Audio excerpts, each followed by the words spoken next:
የኔ ጓደኛ ናት። እንሂድ በቃ። ማልበል ሰላም ባላል ያልኩ ማልበል አይከብድም።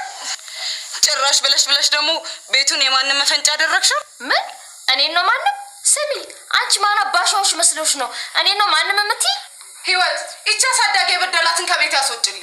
እቺ አለገበች ማለት ነው ያረጋው። ቆይ እቺን ማጭራ ስር ገብቶ ነው መመጅለቅ። እቺ ወለች አፍሽን ያዝ። ፈተናለች። ህይወት አንዴ ልቀቂኝ። እቺን ማን ሳላጠላፍረ ልቆይ ሳላስ ገባክ ማለት ነው። እቺ ወለች አይኔ ልቀቂኝ። ህዊ ልቆይ ልቀቂኝ አንዴ። ስሚ እምለቅሽ መስሎሻል? እኔ ሰላም አይደለም ባር ላይ ጠብቂው ወገባ ገራሽ ባል አንቺ ፈረሳቋ ሰላም መልሽ እንዴ የጠፋችሁ የህዝብሽ ፎቶ ነው። የኔ ልጅ ናት። እስኪ ወይኔ ከየት አገኘኸው? ግን የሳሮን ስራ መቼ ነው የሚጋለጠው? ናሆም እንግዲህ ዳዊት ሆኖ እየሰራ ነው። ዳዊት ናሆም እና ህይወት የህይወት መንገድ ጽናት ማለት ነው። እነሱን ፈልገን ነው አሁንም እግር በእግር የምንሄደው ማለት ነው። ቤት ውስጥ ጓደኛዋን አስገብታት ጽናት ሰላም ትባላለች። ጓደኛዋ በጣም ወሬኛ ናት። በቃ ገራገር ናት። ያየችውን ትናገራለች፣ አታሳልፍም። እና እሷ ቤት ውስጥ ገብታ ተንደላቀቀ ቤት ውስጥ ነው የምትኖሪው፣ ጥሩ ኑሮ እየኖርሽ ነው እያለች እያመሰገነች ሳትጨርስ ባለቤቷ ትመጣለች። ባለቤቷም ደግሞ አቶ ሳሮን ወይዘሮ ሳሮን ነበረች እና እሷ እንደመጣች ቁጭ ስትል ሰላም ስትላት ሰላምቷን አልቀበልም ማለቻት ማለት ነው። ደግሞ አንቺ ምንድነሽ ከየት መጣሽ ስትላት እኔ የጽናት ጓደኛ ነኝ ምን ፈልገሽ ነው ስትላት ምንም አልፈለግኩም ምን ችግር አለው አንድ ሁለት ሲባባሉ ይጣላሉ። ጫማዋን ታነሳና ሰላም ልደብድብሽ ትላታለች ሂሩትን ማለት ነው። እንግዲህ በጣም የሚገርመው ነገር ልጇ አለች፣ የህይወት ልጅ አለች ማለት ነው። እስካሁን ድረስ በፎቶ አልወጣችም ነበር፣ ዛሬ ግን ወጥታለች ማለት ነው። በጣም የሚገርመው ነገር ሳሚ እኔ ያመጣልሻለሁ እያለ ነው። ሳሮን ያስገባችለትን ብር ለልጇ መመለሻ ከፍሎታል፣ ግማሹን ማለት ነው። ግማሹ አለ፣ ነገር ግን ግማሹን ለልጁ ማስመለሻ ሰጥቶታል ማለት ነው። ሰዎቹ እንዲመልሱለት እነሱ ይህንን ብሩን ከወሰዱ ልጅቷን ይመልሷታል ማለት ነው። እንግዲህ ሳሮን በጣም ክፉ እየሆነችባት ነው። ለነገሩ ክፉ ከሆነ ቆይታባታለች። አሁንም ግን ምንም የተቀየረችው ነገር የለም። እያመነጫጨቀቻት ነው። የግድ ነው የምትኖረው።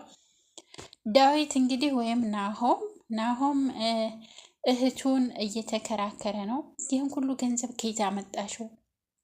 ምንድስ ነው የምትሰሪው? ስራሽስ ምንድን ነው?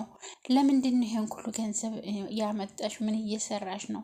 እኔ እኮ ቢሮሽ ሄጄ ነበረ። ነገር ግን ቢሮሽ ሄጄ እሷ የስራ ሰው ነች፣ እሷ ጥሩ ሰው ናት፣ እሷ እንዲህ ናት ብዬ የሚል ቃል ነበር የጠበቅኩት። ነገር ግን ከዛ በላይ ነው የጠበቅኩት።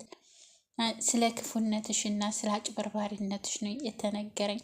ምንድን ነው የምትሰሪው እህቴ? እባክሽ ንገሪኝ ሲላት ዳዊት ምንም የምትናገረው ደግሞ በዚህ መጣ ደግሞ ልትቆጣጠረኝ ማማረህ አንተ እኮ ታናሼ ነህ፣ ምን አገባህ?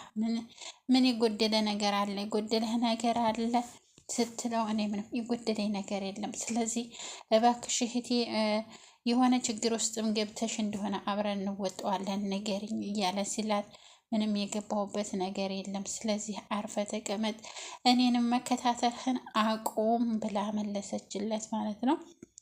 ለምንድን ነው ለምጠይቅሽ ጥያቄ ማመልሽልኝ? አንቺ ተቀን ቀን እኔ ጥያቄ ስመልስ አንቺ አለባብሰሽ ቁጭት ያለሽ ምንድን ነው ችግሩ? ችግርሽን ንገሪን። ከየት ነውስ ገንዘብ ይሄን ሁሉ ገንዘብ የምታመጪው? እያለ ሲጠይቃት እሷ ግን ምንም መልስ አልሰጠችውም ማለት ነው። ይህን ጥያቄ መልሰህ ደጋግመህ አትጠይቀኝ ብያለሁ። ስለዚህ አሁንም ብትጠይቀኝ ምንም የምልህ ነገር የለም ነው ያለችው። እንግዲህ ዳዊትን ወይም ናሆምን እሱም ዝም አለ። እንግዲህ እሷን እንትን መልስ ተቀብሎ ዝም አለ። እሷ ወደ ስራ ስትሄድ እመኝታዋ ውስጥ ገብቶ ሲፈልግ ምንም አላገኘም። ነገር ግን አንድ የህፃን ልጅ ፎቶ አገኘ። ያም ደግሞ የጽናት ልጅ ነበረ።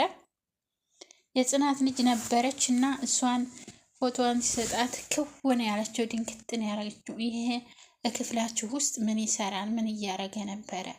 ለምንድን ነው የእሷን ልጅ ፎቶ እናንተ ጋር ያለው? ምን ሰርታችሁ ነው? ወዴት ወሰዳችኋት? አንቺ ነሽ ወይስ ሳሚ ወሰዳችኋት ልጇን? እያለ እየጠየቀ እያለ አለቀ ማለት ነው። ይቺም በፊቷ የሳሮን እህት ነኝ ብላ የመጣችው የነ ዳዊት እህትም ደግሞ እሷም በየጎኑ ችኖችን ትልካለች፣ ሰዎችን ትልካለች፣ እያጠያየቀች ነው። በህይወት እንዳለች አውቃለች። ነገር ግን እንዴት እንደምታመጣት ደግሞ ሴራ እያሴረች ነው ማለት ነው እንዲመለስላት። በጣም የሚገርመው ነገር ሁሉም ይተባበሯታል። ነገር ግን ሳሮን ብቻ ናት እንደ ውሻ የምታመናጭቃት። ያም ደግሞ ለትንሽ ጊዜ ነው። አሁን ያልቅላታል፣ ይጋለጣል ማለት ነው። ሲጋለጥ ደግሞ እሷ መልሳ ትስቅባታለች። የህይወት መንገድ ተብሎ ተከፍቷል። እንግዲህ እውነትም የህይወት መንገድ ህይወት በጣም ከባድ ናትና ታግሰው ካላሳልፏት ያው ህይወት ከባድ ናት። ለእኛ በተለይ ለሰው ህይወት ከባድ ነው። የህይወት መንገድ ብለው የመጡበት ቻናል በጣም አሪፍ ነው ማለት ነው። እና ዳዊት እንግዲህ አሁንም ደግሞ ሌላ ነገር አጣራለሁ ብሏል። ያው ታጣራ መድረሱ አይቀርም። እንግዲህ እህቱን በጣም ነው የሚጠላት። ይህን ነገር እሷ እንደፈጸመችው ታወቀ። በጣም ነው የሚጠላት በእውነት በጣም ከሚባለው በላይ